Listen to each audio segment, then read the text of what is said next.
Hiya, troops. My name's Skipper. You probably recognize me from my wildly successful Madagascar movies. I stole a lot of scenes and a lot of hearts. But I wasn't born a handsome and well-dressed movie star. No! The talented people at Dreamworks Animation made me what I am. Now keep up, privates. Yes, sir. It's no walk in the park making an animated feature film. Takes grit, spit, and a whole lot of duct tape to get these movies out there to John Q. Public. Now this beautiful piece of machinery here is the pipeline. Movies flow in only one direction in my version, but in reality, a scene can make stops out of order, in reverse, loop-de-loop. You get the picture. But we're gonna keep it simple for now and go straight forward through this baby. We have 15 stops to make, so strap on your safety goggles, hold on to your butts, and let's dive into the first stop.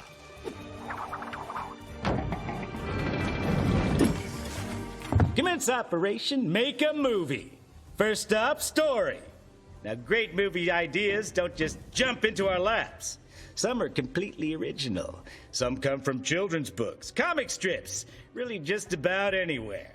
But here's some exclusive intelligence from the front lines. Madam Director? The director's role in the movie is to have the vision for the film so that the 300 or 400 people working on the film can all be working towards the same purpose. First, we have a script, but a movie is not just a script. We have to visualize it into the medium that you will see in the theater. And the first step to do that is to do a storyboard. The job of a story artist is to take the script and to kind of draw out the comic book version of the movie. We draw thousands of drawings to kind of come up with a sequence, and we take that, we pitch it back to the director, to the story team and producers. They get the visual concept of what the script could be. If everybody likes it, which is doubtful. Well, it's not that doubtful. We do good work, and sometimes they really like it. The story panels are turned over to the editorial department. Yeah! Shiitake mushrooms!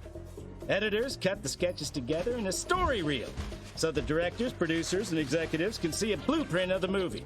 Truth is, this elite unit has their mitts on the film throughout the entire process. How's it going there, editorial? You keeping up? That's right, Skipper. We take the storyboard panels and we build a sequence out of those. At that time, of course, we don't have any dialogue because the actors have not recorded yet. So we record ourselves doing the voices, the director, storyboard artists, whoever's kind of around who can do a relatively good performance. We then add a little music, sound effects, whatever's needed to tell the story. We try to make it as polished as possible, so that storyboard reel becomes the sort of foundation of the movie. Normally editing is associated with the post-production side of movie making, but in this case, you're right there at the very beginning. You're throughout the whole process, but at the very beginning is quite critical because you're still trying to figure out what the movie's about, and it's really great to be part of that process. Ooh! Holy pollywogs! Curse my nibble diet. Hey, who left these paint cans lying around? Kathy? Sorry, Skipper. The art department is made of a bunch of artists, and they're called visual development artists. The reason is because they develop things visually. The film has to have a look. So the artists will sit down at their computer, or at their pencil and paper, or whatever medium they work in, and they will create what the film looks like. Everything from the characters, to the props, to the environments. Every single thing that you see in the film is designed by an artist. And it gets approved by the art director or production designer, and then we as an art department put it in front of the director to see if it's the film that he wants to make.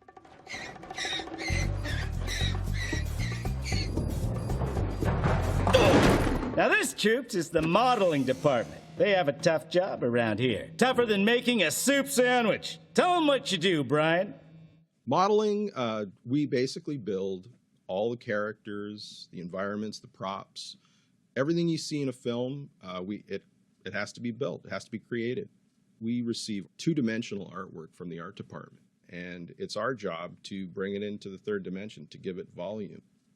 The other thing that we do is we create or we sculpt the characters. We get drawings from the character designers, and then what we do is we end up with an armature or a wireframe of the character, and then we have to basically sculpt that character and make it look good from every possible angle. I'm just held together with wires. That makes me feel empty inside. Now modeling hands off all their digital sculptures to rigging. Riggers, or character TDs, design how the character moves. We're essentially puppet makers. We place all of the joints, muscle, and fat underneath the skin. Hey, who are you calling fat? Sure, I'm a little chubby, but underneath is a svelte armature. And we make all of the skin deform, so every little wrinkle that you see, every facial expression, that's a control that we put in so that the animators can take this digital puppet and act with it. Now, I've been called a lot of things, but fat and puppet are not my favorites. So let's move onward, shall we? We'll slide into the surfacing department next. Coming out of modeling, characters, props, and environments are flat and gray. Yikes! Not my best look. Surfacing artists add colors and textures, making the surfaces look smooth and shiny like glass, bumpy and gritty like dirt, or slick and suave like a handsome penguin. Surfacing artists determine the surface quality of particular assets or characters. Basically, the color, the texture, or how the light interacts with the surface itself. So we have a material library which is comprised of like metals, woods, plastics, and that kind of thing. So take metal, for example. It can have paint on top of it, it can have dirt, it can have rust, it can have scratches, various things, and we would add that. Flippin' fish sticks! There's my cheesy dibbles. I wondered where those went. Rough layout is where all the pieces start coming together. It's where the movie starts looking like, a movie. Rough layout is an interesting department because it comes sort of at the nexus point of pre-production and production. So we receive information in the form of storyboards from the story department and then recreate them in 3D space on the computer with a virtual camera, where we determine the cinematography for the film and the initial staging and blocking for the characters. So we're sort of the gateway into production. Final layout. Sounds like we're almost done. But guess what? We're not. By a long shot. That's right, Skipper. After rough layout finishes their shots, the first job we do is to prepare the shots for animation, and that's called anim prep.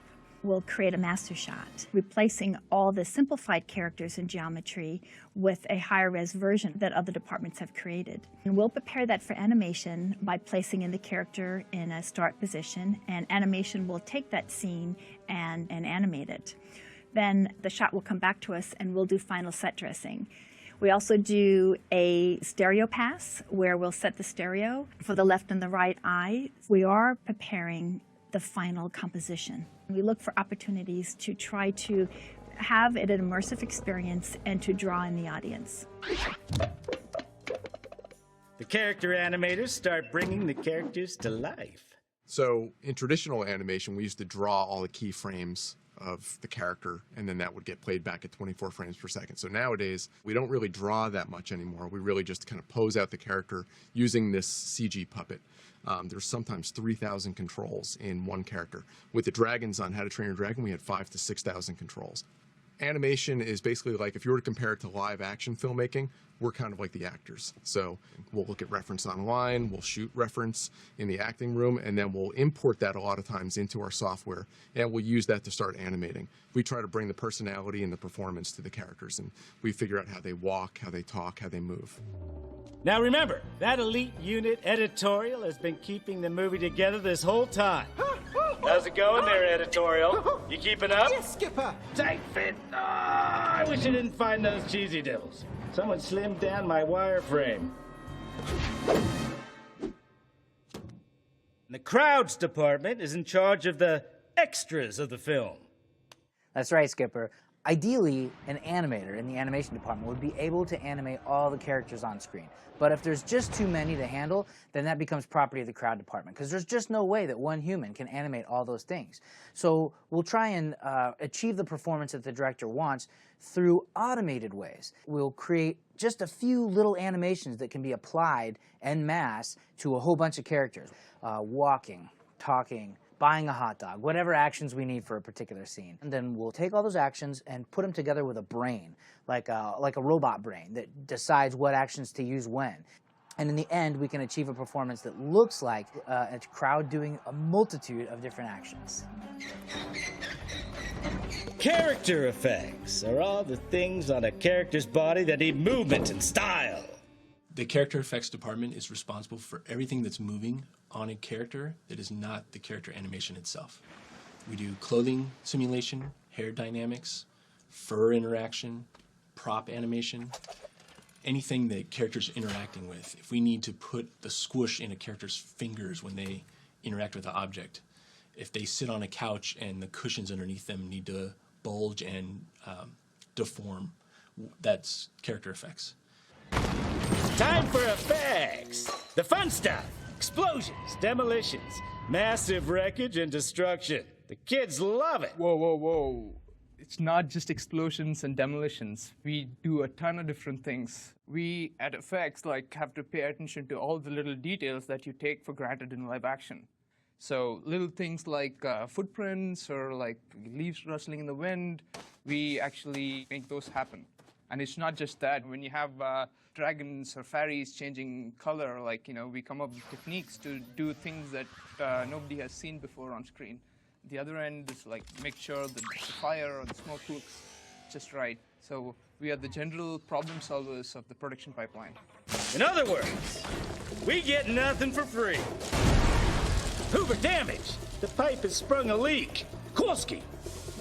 Secure those lug nuts. Excelente. And that's why we have TDs, or technical directors, to step in when disaster strikes. This pipe has more twists and turns than a whale's intestines. Don't ask me how I know. Just keep up, troops. Next up is the matte painting department. So in our animated movies, the characters act on a set that comes from modeling. We take care of everything that's beyond that set. So lots of skies, lots of clouds, and mountains, vistas of all sorts, sometimes cityscapes. The art department does wonderful color keys that kind of inform what they want to see in the backgrounds. Then we take assets built from models that may exist beyond that point of the set and do paintings that use the art's color keys as a touch base. What you end up with is an image which is the last puzzle piece that slides in the back of everything. Hey, turn on the lights. Without lighting, stuff would be really, dark. So in lighting, we take the cameras, we take the models, we take the animation, and we take the surfacing, and we use computer animated lights. We then use our compositing software to combine that with the matte painting to get the overall look of the final shots. We're always looking for ways to bring more emotion to the tale, to create compositions that help tell the story. Hey, this thing's starting to look classy. About time. Ooh, things look steamy down in editorial. Yep, things are moving nicely. Clean up. Image filing artists. Clean up all the popping, buzzing, smuts, and other undesirable rendering artifacts from our images. Well, we're just about out of this gorgeous pipe. And what do you think comes out of the other end? A movie! Almost, Skipper. First, we have to complete the music and sound. While all that great work is being done at Dreamworks campuses, a composer comes in and writes some music that heightens and enhances the story, and will record the actual score with an orchestra. Then the final mix happens, where audio levels, the equalization, the perspective and special treatments on dialogue are all mixed into the final version of the film. And Viola! A perfectly formed animated feature film is born. Hello, little guy. We started with an idea, wrote a script, storyboarded, visualized, matte painted, modeled, rigged, surfaced, recorded, laid out, animated, affected, lit, and boom. Released. That, friends, is how you make a movie. Nice.